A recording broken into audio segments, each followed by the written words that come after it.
Welcome friends, নতুন আরও একটি ভিডিওতে আপনাদেরকে স্বাগত। চলে আসলাম আপনাদের সামনে নতুন আরও একটি ইনফরমেটিভ ভিডিও নিয়ে। তো আপনারা এখন ভিডিওতে দেখতে পাচ্ছেন দুইটি মাল্টিমিটার। এখানে দুইটি একই মডেলের একই কাজের মাল্টিমিটার, তবে দুটোর কালারে কিছুটা ভিন্নতা রয়েছে। তো আমাদের দেশে এই দুটি কালারেই পাওয়া যায় মিটারগুলো। তো আপনারা এখানে মডেলটা দেখতে পাচ্ছেন DT830D। এগুলো ডিজিটাল মাল্টিমিটার। তো এগুলা আসলে খুবই কম বাজেটে সস্তায় এই মাল্টিমিটারগুলো পাওয়া যায় আমাদের দেশে। তবে এটা কাজেও ওরকমই সস্তা বাজেট মাল্টিমিটারের মতো। কিন্তু এই মাল্টিমিটারটা আপনারা যদি প্রফেশনাল হয়ে থাকেন তাহলে এই মিটারগুলো আপনাদের জন্য না।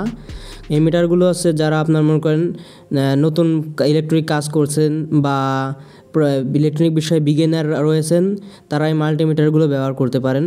তবে এই মাল্টিমিটারগুলোতে আপনাদেরকে 9 ভোল্টের একটি ব্যাটারি ইনস্টল করতে হবে, যেটা বেশ কিছুদিন পর পর আপনাকে রিপ্লেস করতে হবে। কিন্তু আমার হাতের এই মাল্টিমিটারটাতে ব্যাটারি রিপ্লেসের কোনো সমস্যাই নেই, কারণ এটাতে আমি রিচার্জেবল ফ্যাসিলিটি যোগ করেছি। এটাতে আপনারা চার্জিং পোর্ট দেখতে পাচ্ছেন এবং পাশে একটি এলইডি দেখতে পাচ্ছেন। এটাতে আমি ভেতরে ইনবিল্ট একটি রিচার্জেবল ব্যাটারি লাগিয়েছি। এটাকে চার্জ দিয়ে বছরের পর বছর ব্যবহার করা যায়। তো আপনারা যদি দেখতে চান কিভাবে আমি এটা রিচার্জেবল তৈরি করেছি, তো যদি আপনারা এই বিষয়ে ভিডিও চান তাহলে অবশ্যই কমেন্টের মাধ্যমে আমাকে জানাবেন। আমি আপনাদের কমেন্টের উপর ভিত্তি করে পরবর্তীতে ভিডিও নিয়ে আসব।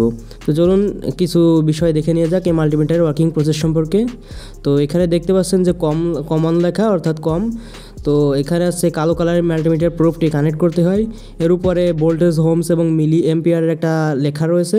তো এখানে মাল্টিমিটারের পজিটিভ তারটি কানেক্ট করতে হয়।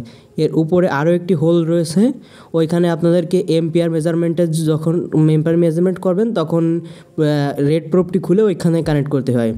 তো এই পাশে রয়েছে ডিসি ভোল্টেজ পরিমাপের জন্য কিছু জায়গা। তো বিভিন্ন ভোল্টেজ মেজারমেন্টের সময় আপনারা ওইখানে মাল্টিমিটারে ইটি রাখবেন। এর পাশে আবার রয়েছে রেজিস্টার পরিমাপের জন্য, তারপরে রয়েছে কোয়ান্টিটি পরিমাপের জন্য, এরপর রয়েছে ফ্রিকোয়েন্সি এবং ক্যাপাসিটার পরিমাপের জন্য, আর এই পাশে এটুকু হচ্ছে এম্পিয়ারের জন্য, অর্থাৎ ডিসি এম্পিয়ার পরিমাপের জন্য। আর এই সাইডে আপনারা দেখতে পাচ্ছেন কিছু এনপিএন এবং পিএনপি ট্রানজিস্টর পরীক্ষা করার জন্য।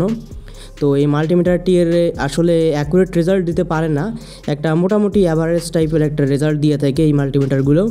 তো যারা নন প্রফেশনাল আছেন বা বাড়িতে ছোটোখাটো কাজকর্ম করেন তারা এই মাল্টিমিটারটি ব্যবহার করতে পারেন।